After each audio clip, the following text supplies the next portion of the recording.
Hi, I'm Jolene and I'm the co-founder of Z Girls. Today I'm going to dive into one of the hottest topics right now, which is, should we be issuing participation medals to athletes that participate in sports? I've heard both sides of the debate. The ones for it say that it encourages athletes to stay active and stay involved in sports, and it helps build confidence for the athletes that don't win, which sports shouldn't all be about winning. The ones against it say it builds a sense of false confidence and it doesn't reward hard work and effort, which usually leads to winning. Now, before I go into whether I think we should be issuing participation medals, I want to first explore confidence. To build confidence, you have to be willing to work hard, be persistent through challenges, take risks, and occasionally fail. As parents, coaches, and supporters of girls, we have to encourage and reward situations where girls are demonstrating those characteristics. So to go back to the participation medal, do they reward hard work, determination, risk-taking, and dealing with failure? No, there's very little evidence that they do support those characteristics. However, are they destroying girls' confidence and ruining their ability to build confidence? No.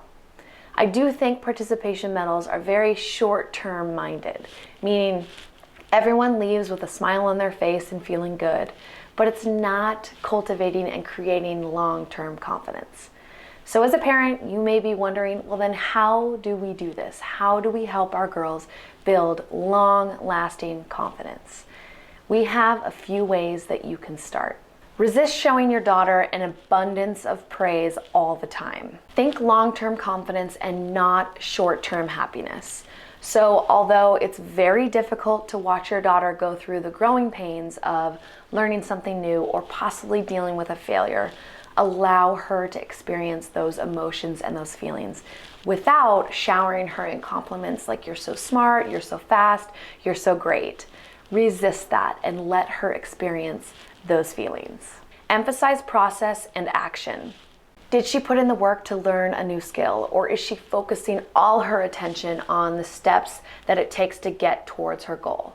Reward and encourage and point out those situations where she is focusing on the steps and the process rather than the outcome. Reward resilience regardless of the outcome. Has your daughter been knocked down and gotten back up to finish a competition, race, or a game?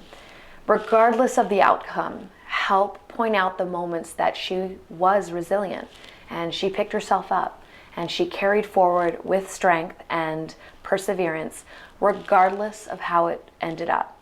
These are huge moments for her to develop and build confidence. Now, some of these action steps may be difficult for you to experience as a parent. It is never fun to watch your daughter struggle and work through challenges. But know that if you help her build a foundation of long-lasting confidence in her youth, she will grow up to be a strong and resilient and determined young woman. As a nonprofit organization, we rely on the support of organizations like Carter Subaru in Ballard and Shoreline, who makes it possible for us to bring this content to you. Thank you so much to the entire team at Carter Subaru and for your belief in helping girls build confidence.